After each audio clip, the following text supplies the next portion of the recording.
हरियाणा में रहता हूँ। आज मैं अपने जीवन की एक सच्ची घटना लेकर आया हूँ। देख लो, यह घटना भाभी के बीच प्यार पैदा कर देगा। यह तो प्यार था जो एक पति पत्नी के बीच होता है। इसके बाद भी हम दोनों एक दूसरे में खो गए।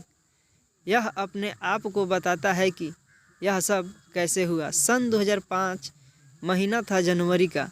इस सर्दी महीने में इंसान शायद क्या ना करे। मेरे भाभी का भी हाल कुछ ऐसा ही था। भैया भी 10 दिन से काम से दिल्ली गए थे। आज ही मम्मी पापा किसी रिश्तेदार के घर जाना पड़ा और काम की वजह से घर नहीं आ पाए। घर में भाभी अकेली थी। वह कभी कमरे में बरामदे में आती जाती थी। मैं मेरे कमरे से यह देख रहा था। मेरे कमरे की लाइट बंद थी, इसलिए मैं भाभी को दिखाई नहीं दे रहा था।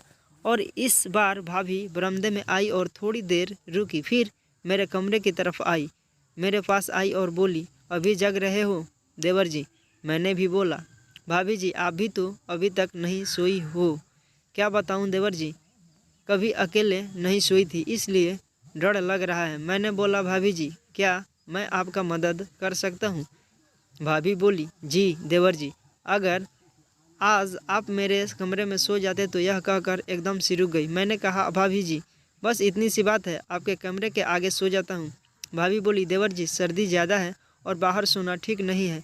हमारे कमरे में चलो, साथ ही में बेड पर सो लेंगे। और मैं चला गया। सर्दी ज़्यादा थी, इसलिए भाभी कमरे में रजाई ओढ़ने के बाद भी काँप रही थी।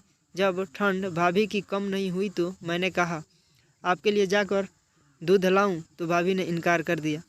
अभी नहीं। थोड़ी सी खाई में इशारों में समझ गया और प्यार का खेल शुरू हो गया।